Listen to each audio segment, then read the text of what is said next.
Good morning, everybody. March 23rd, 2020, Monday morning. It's officially spring. And it does feel like it's slightly outside. Sunny weather here in Seattle, but this morning we definitely have some rain. And outside of the quarantine, things are going okay. Been playing Doom Eternal. This game is phenomenal. It's so well balanced in terms of gameplay, speed, strategy. I'm over halfway, and I got to a point where I wanted to go back and play from the first level all the way up to where I was and collect all the items, get everything. The auto map system makes it easier to do that and fun. Everything in this game, even if it's finding all of the different secret items, is fun. So as I collect everything and finish this first playthrough, I'm recording some of my favorite bits, some of my favorite moments in the game so far. And I'll make about a 10-minute video out of it, just celebrating what is Doom Eternal. Kind of a hybrid of, impressions and a review, but something that's fun. About 10 minutes worth of fun that I want to put together and put up here on YouTube. Utilize that algorithm. So I hope you're all having fun with Doom Eternal. Definitely be keeping me occupied for a little while. And after this first 2 weeks of quarantine and gathering supplies and watching all of my income evaporate and realize that I'm in the same boat with most Americans at the same time, it's very scary. But that we're all in this together does bring some comfort. There's plenty of stuff to watch. And play also brings some comfort as well. But still, stick to your workout routines. I use a Freeletics on my phone. Great app. You can either do it for free or get a paid version of it that will give you some good quality workouts to do at your house. Be it in a small room that you have or outdoors where you can do some sprints. You can adjust. I recommend it. That, going for walks, jump roping or running. If you really don't want to go anywhere and you can carve out a space outside, or if you have high enough ceilings, jump rope. Low impact, good quality, cardio. Go for it. So lately I've been thinking about my content schedule. Okay, what do I want to focus on? Quality over quantity, number one. But the algorithm for YouTube favors quantity, for the most part, at least getting started. So right now I'm pumping out live gameplay, Jay Gray report, which is, kind of like quick updates for the shorter versions and more mini documentaries for the long version. I look at inspiration like Beyond the Trailer and Nerd Writer for that type of content. And then for Jay Gray Plays, I'm loving what Jack Black and I think his name is Sean Taylor. I'd have to look up his YouTube. I just subscribed to it. Really good tutorials on how to be a better editor and really flex those muscles when it comes to Adobe Premiere and the other apps that are available. Now, I have a monthly subscription to Premiere, and I went through all of my monthly subscriptions with the exception of two. I think it was Spotify or three, Spotify, Netflix, and Audible that I canceled. And we'll go back and, I have other family members that use those subscriptions. So I know my mom still uses Hulu. So I made sure to renew that one today. She's watching that Smallville, one of the best TV shows ever created. That show was so crazy in the way it interconnected with my family. Now, one of the greatest compliments I've ever received in my life is when somebody compares me to Clark Kent. Say, hey, man, you're like Superman on that show. And everything stops, and I go, well, all the hard points in my life were worth it just for that one compliment. Thank you so very much. And then my ego overinflates itself, which, can be a bad thing, but a good thing. It depends how you use it. So really loving what Jack Black and his team's doing with Jablinski Games. That's 10-minute fun gameplay videos. So entertaining. I'm entertained. I am entertained watching it, and I can devote 10 to 15 minutes. So navigating what it takes to make something like that, that's definitely a week effort. So I want to make one of those a week. Highlight the first one with some Doom Eternal gameplay. And if it crashes and burns, if nothing comes of any of this content, if I don't get 1,000 subs by the end of April, so be it. I always find myself happiest when I approach this type of lifestyle as always part-time, unless something pivots or changes. And now I have to consider doing it full-time because it's the only time I have. It's the only thing I can do with the time that I have, honestly. That and write, which I harp on myself every day. Hey, did you write the script yet? Did you work on it? No. I always put something ahead of it. Been procrastinating it for like 2 years now. I made a promise to somebody I would finish it last year. I didn't. Broke a promise. And I think the most intimidating stumbling block is it's going to suck. You got to smell your own shit. It's going to suck. Draft 0 is going to suck. Draft 1 is going to suck. Draft 2, you may have something. And then draft 3 is where it's going to be shareable. And I have a certain group of key people, critics, writers, content devotees, whose opinions I trust. I would want to get their opinion and help me navigate cutting out the cringe in the script. But it seems to be, I guess one of the most troubling aspect of it is just getting started. So this week, I'm making a promise. I hopefully won't break. I need to write those first 10 pages. And I've had a number of different ideas that sometimes meld together, or I'll sit down on the couch and smoke for a bit, and my mind will wander and then race and then wander and think about the different points and conflicts and characters and struggles. And it seems to be floating in the ether of my imagination. And now I have to grab a lasso and ring them in. Bring them on down. Hog time and get them organized and put them on paper. And I really hope a year or 2 years from now, I can personally look back and say, I utilize my time very wisely. In balance, but very wisely. And I know if I was to break down my time schedule every day, watching YouTube videos, consuming content is over the line in terms of balance. It's too much. I can't just be consuming, I must be creating. And I'm so happy when I create. So if you feel the same way, even if you look at the numbers after you've uploaded and you go, oh, wow, 13 views. It's better than 10. It's better than 10. And 10's better than 9. That's the only control you can really have trying to make it in this crazy world. I had a really good conversation with a friend of mine who's a lawyer. And amidst the conversation, two friends of mine that are lawyers that I spoke to, and I said, you know what, I've been thinking about perhaps, becoming a paralegal just to see what it's like to work in the legal field. Have something a little bit more stable. But then I think of opportunities and business proposals and things that I could be doing better, stronger, faster, more organized, and more out there instead of resting on my previous successes. And I was getting gung-ho to do that at E3 and PAX West, saying, here I am, here's my studio, here's what I'm producing on my own. Here's a community that I'm involved in. Here's the TV shows that I've produced and hosted in. Here's the first ever network television premiere of video game content that I helped produce and starred and hosted in. So what else do you need?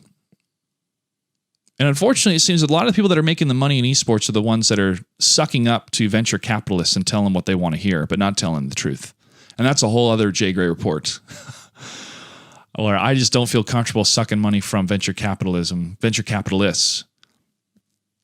and this perverted system of capitalism altogether. But I never felt comfortable doing that because there's no plan for profit. There's no plan for profit. There's no plan to keep it going. It's just take the money, build something, and watch it not make money. We've seen this for the last 10 years, and I just don't want to be a part of it. Now, if something makes sense from a marketing standpoint, or the numbers match up because it's not, it's a loss leader, the profit is putting the product out there, creating a great piece of production material, a great storyline. There's a lot of clout. There's a lot of relationship currency in that. The relationship between the game developer, the players, and the professionals who play and the professionals who put on the show. And that's not going away. I love the continued support from Warner Brothers Games and from NetherRealm Studios for their game titles. I love their approach. My voice is loudest when it comes to critique is that we need more tools within the game itself to support the community. We've had skins in the past. We had them in Mortal Kombat X. The Sub-Zero Blue Steel skin sold like gangbusters. It's what funded Season 2 and Season 3 of the Pro League. We need more of those items or campaign in Mortal Kombat 11. We need it. Some more visibility. Now, the majority of people that buy the game don't care about esports, don't care about the pro side of competition. That's fine. But what they do care about is cool stuff. Cool skins and feeling if they supported something, hey, even better. We've done it before. We can do it again. So I really hope NetherRealm can implement this. Another thing I want is emojis, an emoji wheel after a match ends, be it in casual matches or Combat League matches and ranked matches. I want to be able to say good game, or something. Hell, customize the wheel. We have the emojis already in the game. They're in King of the Hill. Just bring them over to a select option where I can at least communicate to my opponent without having to use voice chat and without having to type out chat. Look at Hearthstone. That's a good system. At least when Hearthstone first came out, of how to communicate with your opponent in a limited way. All right, just some musings, just some Monday morning musings of things that I would like from NetherRealm and Warner Brothers Games. But hey, we got Spawn.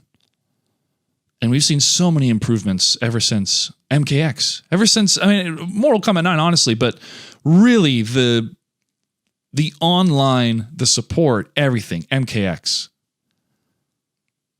The netcode is phenomenal. It is so good. It is so good. It is the benchmark for every other fighting game. And the only one that comes close or may even exceed it is Killer Instinct. And that's it. That's it. Get your shit together, game developers. I'm talking to you, Capcom. I'm talking to you. All right. Media this week to watch. Spawn the Animated Show. HBO. Well, I still have my HBO subscription before it runs out. Definitely going to watch that. And after playing Spawn, and I'm confident after watching the show, I'm going to want a continued series. Well, hello, pop up from my computer. No, I don't need a virus and protection summary at this moment, but thank you. Thank you for interrupting me. Bombshell and Dark Waters, to probably do a double feature. Those are two films that have recently come out. I believe they're both for rent. Bombshell, the story of Fox News and the sexual harassment cases. And Dark Waters stars Mark Ruffalo, and that's all I know.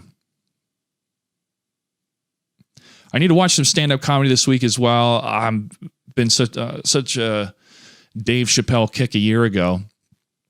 I watched a couple of specials since of different comedians, a lot of good ones. But if you have any recommendations, let me know. And if there's anything else that you're watching, let me know in the comments below. Podcast this week, Rumble with Michael Moore. Let me tell you, if you want to get even more angry and more scared, listen to this podcast and to panic, but to smart panic. You know, unfortunately, the biggest casualty of this entire event right now is the lack of leadership and lack of good information weeks ago. And when I say leadership, I mean both sides. And that's a whole other Jay Gray report, but wow. It's like nature itself is crying out saying universal basic income and Medicare for all are the best ideas out there, America. A lot of these first world nations are doing it. Here comes this coronavirus and two programs, two systems that we can totally afford and pay for it as we're seeing right now. What a pivot for so many people, especially on Fox News, to be for universal basic income. And if one more person on TV or in person says, pulled themselves up by their bootstraps, I'm going to shout shenanigans and I'm going to shout at the top of my lungs until they stop talking if they're in person, because that argument is over. It's over. If there is a better system in place, just like what the New Deal was 100 years ago, to be against that system just because of your ideology, your antiquated ideology, especially an ideology that's rooted in religious pretense. And I am all for the separation of church and state. And that's a whole other Jay Gray report. And if in any of my videos, it's going to be a political rant or a negative rant against religion, I'll let you know ahead of time. Because I know some of you out there are like, I come here for games. I just want this to be about the games, Joshua.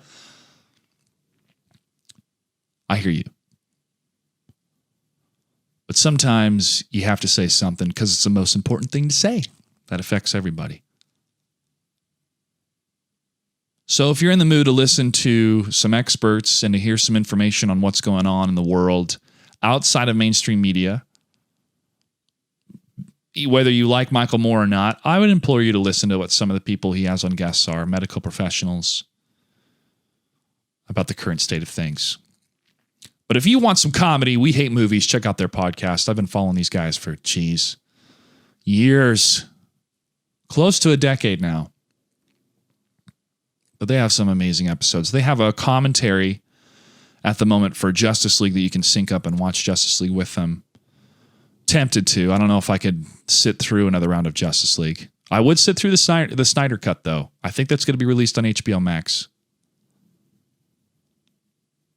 But check out those two podcasts, Rumble with Michael Moore and We Hate Movies. You can find all the episodes of Rumble on YouTube, and then you can find some of the best episodes of We Hate Movies they've uploaded on their YouTube channel.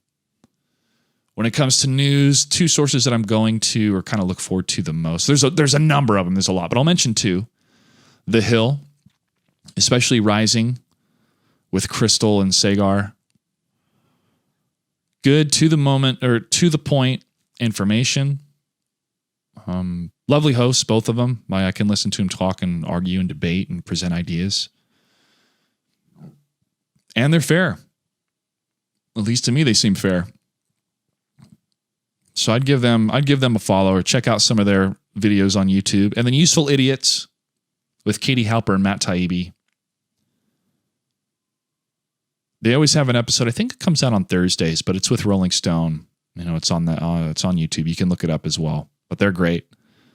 And don't listen to Pod Save America. Don't. And if you want to know why, just listen to the Useful Idiots. Okay, next game's on my list. Doom Hard Mode, the Nightmare Mode. I'll definitely give that a shot. I'll probably stream that because that's going to be fun trying to survive that chaos. Animal Crossing. Definitely going to pick it up. I may wait another week. We'll see. We'll see how I feel by tomorrow. If it's time for some Animal Crossing, I may need to take a break from Doom and just chill. But it's a game I definitely would like to stream because I've never played it before. I have really no idea what I'm doing, but I'm sure I'd figure it out fast. But I could use some help from chat. And then playing more Spawn. And I'll be hopping back on Katana just to keep the move set fresh, but still plenty to play with Spawn and Mortal Kombat 11. And when's the next Combat League? When's the next Combat League? NetherRealm. When? I wish it was faster. That's okay. They got to stay home too. All right, shout outs. Check out the Coliseum. Shout out to Mr. Aquaman. He had Romanoff joining him last night for commentary. You can check out the VOD, and it's a weekly tournament following in the footsteps of the ESL Mortal Kombat X Pro League schedule. Sunday night, open pools. We did a bracket. They're doing pools, which is good. Having a lot of people sign up. And Wednesday, our top 8. So shout out to him. Shout out to his team and people working with him to keep producing content. High quality content too. Good matches, great graphics, good energy. And then also Ryan and Jake Neal, Ketchup and Mustard. They've been making some great Doom content. Check out their channel as well on YouTube. Thanks for tuning into this edition of Monday Morning Musings. Wow, 20 minutes. 20 minutes just talking. Thanks, Bill Burr, for showing the world how to do it. Now, there's been radio programs and other personalities that can fill so much time. I've had to fill so much time in the past at different esports shows. It's crazy. But yeah, it's an art. It's a talent. It's a tool. And I hope you all stay entertained and safe during the quarantine. I'll see you online.